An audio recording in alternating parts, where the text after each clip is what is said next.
ये अल्लाह अल्लाह पूरे कर रहा है। हम ये नहीं कह रहे हुकूमत पूरी करे, हुकूमत तो करी मर जाओ। वो गले दबा रही है गले। कोई मर जाता फौरन पहुंच जाते हैं फातियां देने, बाद में मिलते नहीं।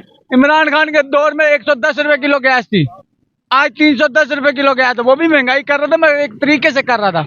अमीर लोगों को फर्क नहीं पड़ता, गरीब को फर्क पड़ता है। हुकूमत सब एक है। मैनू वजीर आला बना दे, मैनू भी गाला कटणगे हो।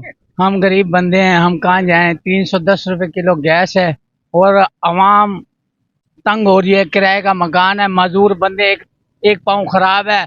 इनके मजदूरी अदारे में जाते हैं तो ये कहते हैं जी मजदूरी कोटा नहीं है, हम जैसों का हक नहीं है तो किसका हक होगा। हैं, हम जाते हैं, हमें इतनी पहल दे देते हैं, हम न पढ़े लिखे हैं नहीं, हम कहाँ से फील कराएं। अमीर लोगों को फर्क नहीं पड़ता, गरीब को फर्क पड़ता है। समझ आ गई। हाँ, ये देख लो, ये मेरी हालत बनाए दी वीडियो लाती हुई, ये भी दिखा। हाँ दिखा, ये मजदूर बंदा हूँ, कहाँ जाऊँ। मेरी कोई रश्का चला रहा हूँ, किराए का मकान है, गरीब बंदा हूँ, कहाँ से खाऊं, मुझे बताओ, कहाँ से पूरी करूं। ऐसे ही बिल्कुल। अब यही देख लें कि जितनी महंगाई है, आपका सरवाइव करना मुश्किल है, लेकिन आप किस तरह से खर्चे पूरे कर रहे हैं अपने? ये अल्लाह अल्लाह पूरे कर रहा है। हम ये नहीं कह रहे हुकूमत पूरी करे, हुकूमत तो करी मर जाओ। वो गले दबा रही है, गले दबा रही है हुकूमत। मैं ऐसी हुकूमत को नहीं मानता जो गरीब की मदद ना करे।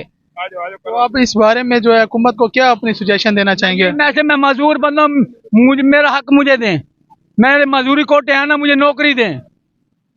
ये मैं अपनी आवाज पहुंचा रहा हूँ। मुझे अगर उनके अंदर गैरत है, हया है ना, मेरे बारे में सोचे। ये नहीं कोई मर जाता फौरन पहुंच जाते हैं फातियां देने, बाद में मिलते नहीं। वो काम गलत है। मुझे लाइफ आके मिले, जहाँ कहेंगे मैं आऊंगा। और ये जो दूसरा आप हुकूमत आपके लिहाज से कौन सी अच्छी है, पीटीआई की, नून लीग की, पीडीएम की? हुकूमत सब एक है। मैनू वजीर आला बना दे, मैनू भी गाला कटणगे हो। मैनू भी गाला पेट विचों सारे गाला पे, मुंह ते आके गाल कटे कोई। अब उतार दिया इमरान खान को, क्या हुआ। महंगाई तो वही है, महंगाई नीचे तो नहीं आई। इमरान खान के दौर में 110 रुपए किलो गैस थी, आज 310 रुपए किलो गया था। वो भी महंगाई कर रहा था, मैं एक तरीके से कर रहा था। जी जी बिल्कुल। हमारे गरीब के बारे में सोचें।